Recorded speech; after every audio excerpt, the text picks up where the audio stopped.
Hey everyone, and welcome back to another Firefly Studios video. Aaron here with the final episode of Inspirations Behind Stronghold Europe. For those of you who have not seen it, this is a series I do here at Firefly Studios where I take you guys through the histories and context which inspire our titles. This episode will be looking at all the devilish pieces of siege equipment you can utilize in your military campaigns, as well as the castle defenses which can repel them. Plus, how Firefly implemented these various historical apparatus, making sure we respected their power and that they were balanced in-game. Now, side note before we begin, for those of you who have asked, we will be doing a Crusader series later down the line, probably throughout 2019, so that is coming, but for now enjoy this final episode of Inspirations Behind Stronghold Europe. In for the pitch!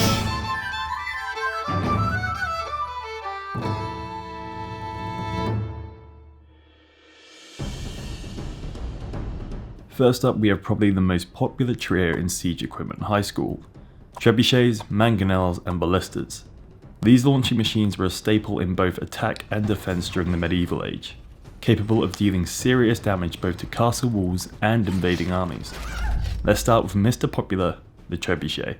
There are various versions of the Trebuchet, but the one we utilized in the Stronghold series, the counterweight Trebuchet, has been noted to be first used as a mainstay in sieges from around the 12th century, although there are references to various catapult technologies going all the way back to the 4th century in China. Historically, the Trebuchet, the prince of the stone throwers, was your answer to long-range attacks on enemy forces or buildings. The same goes for our version in the Stronghold series.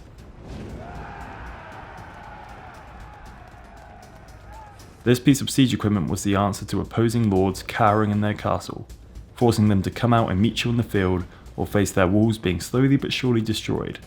Next, the Mangonel.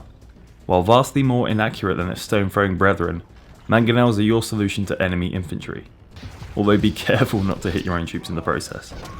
Historically, these were one of the more primitive launching machines, and a lot more rare than the Trebuchet due to their shortcomings, but they were easier to construct and required less resources if you were in a bind. While typically Mangonels were not designed to launch multiple projectiles at once, although it wasn't unheard of, we changed this up in the Stronghold games to provide you with more variety with which pieces of siege equipment you may choose to employ. Finally, the Ballista. Unlike the Mangonel, this was an anti-personnel weapon which terrified ranks of enemy infantry. Designed to eliminate defendants on top of walls, it's been noted that a Ballista could pin 5 men to an oak tree.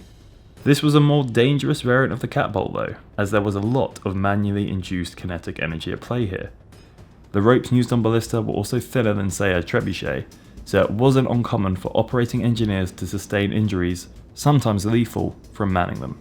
In Stronghold, a good Ballista gives the player a long-range solution to heavily armoured units and waves of infantry, as well as pesky wall-mounted archers. It's also a lot more accurate than its counterparts, so in the end the options are open to you. Which one of these lucky contestants are you taking home tonight? Siege towers are among the most ancient of besieging technologies, dating back to 9th century BC, having been used by the armies of the Neo-Assyrian Empire. Siege towers have always been a trusted way of overcoming curtain walls. These towers could be gargantuan, sometimes holding several stories, catapults, and legions of men within them. Once close to an enemy wall, they would then deploy a gangplank to transport a rush of troops onto the exterior walls of the castle. They were intricate constructions and were often only built on the site of a siege, as they were so complex and could require a vast amount of materials, from wood to ox leather, although I'd wager a general would kill for a production this quick. Now for what I like to call the siege tower's little brothers, the laddermen. These brave souls were tasked with running all the way up to a castle's smaller outer walls with a heavy and awkward piece of timber. They were carefully carved from sturdy, heavy wood and given small details of ironwork to help them stay upright. Sometimes even roped to the walls, these were harder than you might think to topple, especially with a couple of fully armoured men ascending them. Battering rams are your brute force option if there are a few too many swordsmen populating the opposition's towering battlements. Historically, they could be as simple as a few men carrying a big log, or as complex as, well, this.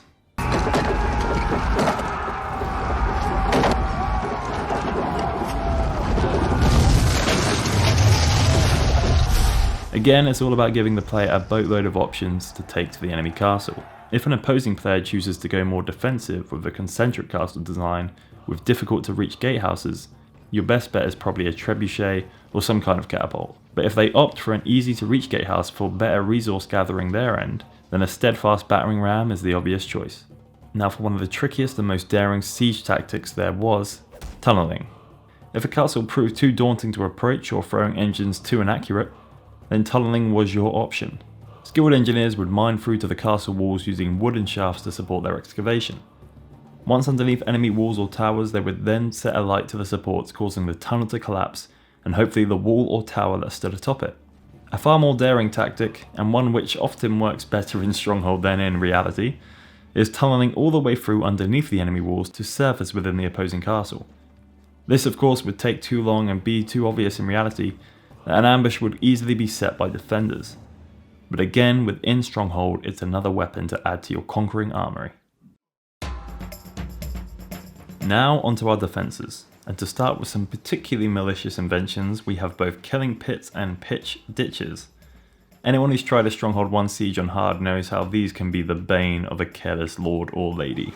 Let it burn. Jump to it. Burn. Both of these methods in defense can come in dozens of variations throughout history. The umbrella term of ditch could be modified to encompass all kinds of specific designs. These would then be filled with either wooden spikes or pitch like seen in the Stronghold series, or several other unpleasant things like caltropes. Although sadistic devices in reality, these offer Stronghold players an additional layer of castle defense.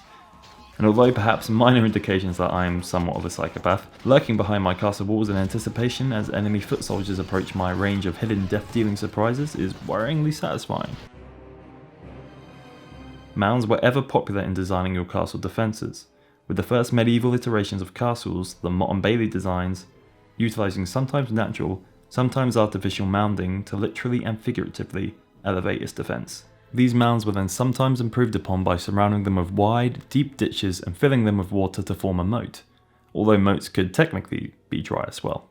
Moats were even sometimes extended to artificial lakes, and widespread in popularity are seen in England, the Netherlands, Japan, Scotland, Denmark, and even China.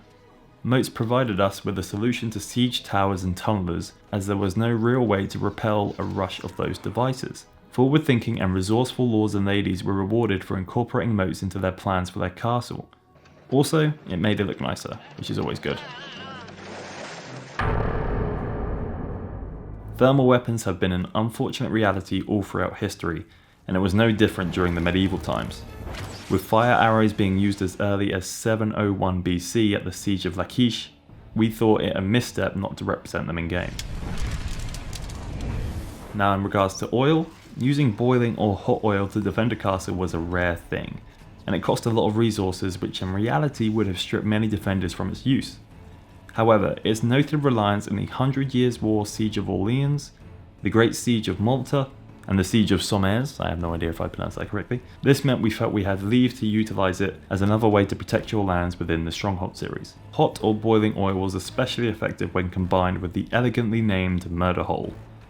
These were small circles formed in the roofs of gatehouses and passages which defenders could pour all kinds of nastiness through, including but not limited to rocks, scalding water, hot sand, quicklime, and even tar. Grim. Now for flaming arrows. Used from Europe to the Far East, flaming arrows were a terrifying thing.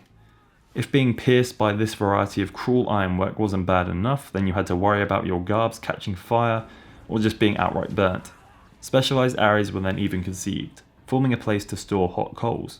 We took these military technologies and ran with them as a way for players to use fire as a devastating defence, again rewarding detailed lords and ladies who combined pitch, braziers, and other thermal weapons to cause hastened havoc within enemy ranks and economies.